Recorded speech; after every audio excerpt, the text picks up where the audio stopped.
వర్గంలో ఈ తుఫాను తాకిడికి రాష్ట్ర వ్యాప్తంగా మరి 100 కోట్ల పైనే రిలీజ్ చేసామని కూటమి ప్రభుత్వం చంద్రబాబు నాయుడు గారు చెబుతున్నారు.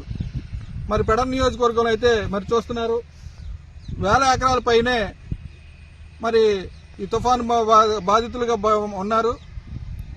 ఈ వందలాది వేలాది ఎకరాలు పడిపోయినప్పటికీ ఇప్పుడు వరకు కూడా ఇరిగేషన్ ఈవో దగ్గర నుంచి డ్రోన్ ద్వారా ఎక్కడెక్కడ పడిపోయినాయి అని రాష్ట్ర వ్యాప్తంగా తిరిగి చూస్తున్నారు తప్ప పెడన్ నియోజకవర్గంలోనే డ్రోన్ ద్వారా ఇప్పటి వరకు ఒక ఎకరాన్ని కూడా గుర్తించిన ప్రాప్తి లేదు. ఎందుకంటే ఈ రోడ్డు పక్కనైతే ఈ రోజున ఇది పడిపోయిందని చెప్పగలం. మరి ఒక 100 ఎకరాలు పైబడి చూస్తే ఆ ఎకరాలన్నీ బాగానే ఉన్నాయని రాసుకెళ్లిపోయే పరిస్థితులు ఈ రోజున పెడన్ నియోజకవర్గం ఉంది. ఇక్కడ ఉన్న కూటమి అధికారులు మేము సహాయ సహకారాలు చేస్తామని చెప్తున్నారే కానీ అదంతా చేయట్లేదని ఈ రోజున జనాలు ఓపోతున్నారు.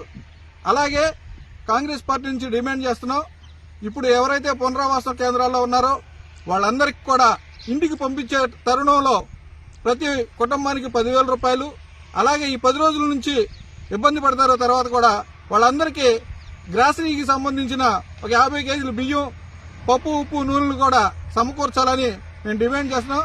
అదేవిధంగా పెడన్ నియోజకవర్గంలో మగ్గాలు, చేనేత మగ్గాలు ఉన్నాయి, 6,000 పైగా మగ్గాలు ఉన్నాయి. ఈ 6,000 మగ్గాలు కూడా ఇప్పటి వరకు పట్టించుకునే దాఖలాలు లేదు, ఎవరు పరామర్శించిన వాళ్ళు లేరు. ఈ వర్షాలకి వాటికి బట్టలు ఆరేసుకోవడానికి కానీ నూలు పోగులు ఆరేయడానికి కానీ చాలా ఇబ్బంది పడుతున్న పరిస్థితిలో ఆ కుటుంబాన్ని ఆదుకోవాల్సిన పరిస్థితి మరి ఇక్కడ పెడన ఎమ్మెల్యే గారికి లేదా? కనీసం పలకరించలేదు, చేనేత సమస్యలను తెలుసుకోలేదు. వెంటనే వారి కుటుంబాలకు కూడా 10,000 రూపాయలు తక్షణ సహాయం ఇచ్చి వారికి కూడా కుటుంబానికి గ్రాసరీ కూడా అందించాలని ఈ పెడన మండలంలో ఇరిగేషన్ ఏఈ గారు చెప్పిన దాన్ని బట్టి 20,000 ఎకరాలు పైబడి ఉంటే ఇప్పటికి 9,000 ఎకరాల పైనే పడిపోయినాయని చెప్తున్నారు. అలాగే 4 మండలాల్లో 1,00,000 ఎకరాలు పైబడి మరి ఇబ్బంది పడిన పరిస్థితులు, ఈ రైతులను ఆదుకోవాల్సిన పరిస్థితి కూటమి ప్రభుత్వానికి ఉంది. వెంటనే రేపు ఎల్లుండి లోపలనే నష్టపరిహారాన్ని గుర్తించి వారికి అందజేయాలి. అందజేయని పక్షంలో పరిస్థితుల్లో ప్రతి ఈవో దగ్గర అదనంగా మేము లిస్టు తీసుకుంటాం.